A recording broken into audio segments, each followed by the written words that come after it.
కెన్యాలోని coastal ప్రాంతమైన కిలిఫీ పరిధిలో విషాద ఘటన చోటు చేసుకుంది. ఆకలితో చనిపోతే త్వరగా స్వర్గానికి చేరుకోవచ్చని ఓ 15 మంది అడవిలో కొన్ని రోజులుగా ఏమీ తినకుండా గడుపుతున్నారు.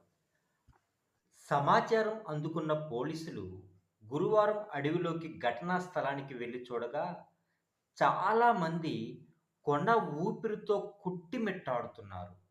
ఆ 15 మందిలో అప్పటికే నలుగురు చనిపోయారు. మిగిలిన 11 మందిని పోలీసులు ఆస్పత్రికి తరలించారు. కెన్యా పోలీసులు ఈ ఘటనపై దర్యాప్తు ప్రారంభించారు. అదే అడవిలో సామూహిక సమాధులు ఉన్నాయనే కథనాలపై పోలీసులు దృష్టి సారించారు.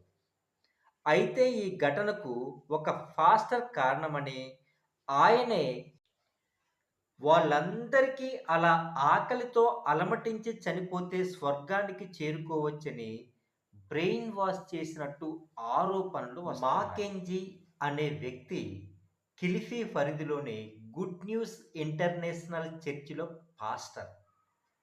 త్వరగా స్వర్గానికి చేరుకోవాలంటే ఆకలితో అలమటించాలని ఫాస్టర్ మాకెంజీ తీర ప్రాంతంలోని తన ఫాలోవర్లకు చెప్పేవారని ఆరోపణలు ఉన్నాయి. గత నెలలోనే పాస్టర్ మాకెంజీపై పోలీసులు కేసు కూడా నమోదు చేశారు.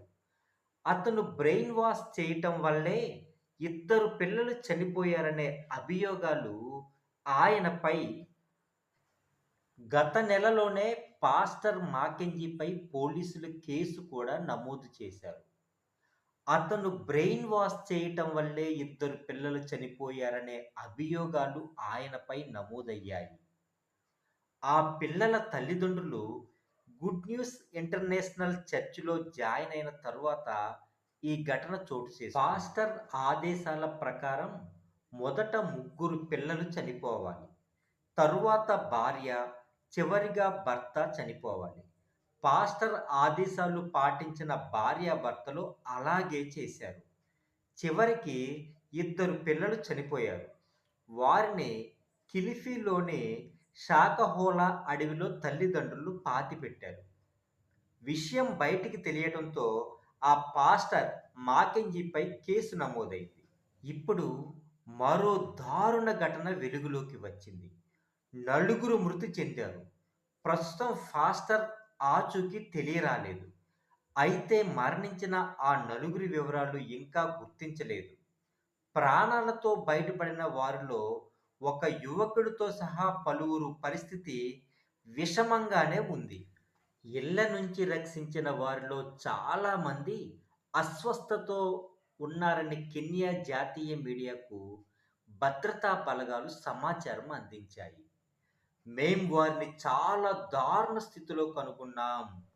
ఆస్పత్రికి వెళ్లే మార్గంలో కొంతమంది స్పృహ తప్పి పడిపోయారు అని తెలిపారు. అంతగా తెలివిలేని పౌరులను ఒక వ్యక్తి బ్రెయిన్ వాష్ చేస్తున్నాడనే సమాచారం అందిందని పోలీసులు తెలిపారు. ఆకలితో అలమటిస్తే జీసస్ను త్వరగా చేరుకోవచ్చని చెబుతున్నట్లు నిఘా సమాచారం అందడంతో గుడ్ న్యూస్ ఇంటర్నేషనల్ చర్చి అనుచరుల జాడ తెలుసుకోవడానికి రంగంలోకి దిగామని పోలీసులు చెప్పారు. అయితే షోకహోలా అడవిలోని ఒక గుర్తు తెలియని ప్రదేశంలో బయటపడిన 31 మృతదేహాలకు సంబంధించిన సామూహిక సమాధుల గురించి కూడా చెప్పి అది బ్రెయిన్ వాష్ కారణంగానే జరిగిందంటూ హెచ్చరించినట్టు పోలీసులు తెలిపారు. కెన్యా ఒక మతపరమైన దేశం. ప్రమాదకరమైన క్రమబద్ధీకరించిన చర్చిలు, ఆరాధనలు చాలానే ఉన్నాయక్కడ. వాటిలో చేరటానికి నిర్వాహకుల ప్రజలను ఆకర్షిస్తూ ఉంటారు. ఇలాంటి ఘటనే తూర్పు ఆఫ్రికాలోని మొజాంబిక్‌లో కూడా చోటు చేసుకుంది. గత ఫిబ్రవరిలో మొజాంబిక్‌లోని ఎవాంజలిస్ట్ చర్చి ఫాస్టర్ ఫ్రాన్సిస్కో బరాయిస్ ఇలాగే ఉపవాసం ఉండి మరణించారు. యేసుక్రీస్తుల ఉపవాసాన్ని అనుసరించాలని, ఏం తినకండా, తాగకండా 40 రోజుల పాటు అడవిలో ఉంటే, నిత్య జీవానికి మార్గం సుగమం చేయటానికి ఆ ఉపవాసం ఒక మార్గం అని బరాజ్యూస్ నమ్మారు. అనుకున్నట్టుగానే అక్కడ అడవిలో ఉపవాస దీక్ష ప్రారంభించారు ఫాస్టర్ బరాజ్యూస్. అయితే 20 రోజులకే ఆయన పరిస్థితి విషమంగా మారింది. దీంతో ఆయనను మొజాంబిక్‌లోని ఓ ఆస్పత్రికి తరలించారు. అయితే 20 రోజుల పాటు ఏం తినకండా, తాగకుండా ఉండటంతో బరాజుస్ చాలా బరువు తగ్గారు. శక్తిని కోల్పోయారు. దీంతో ఆస్పత్రిలోనే మరణించారు బరాజుస్.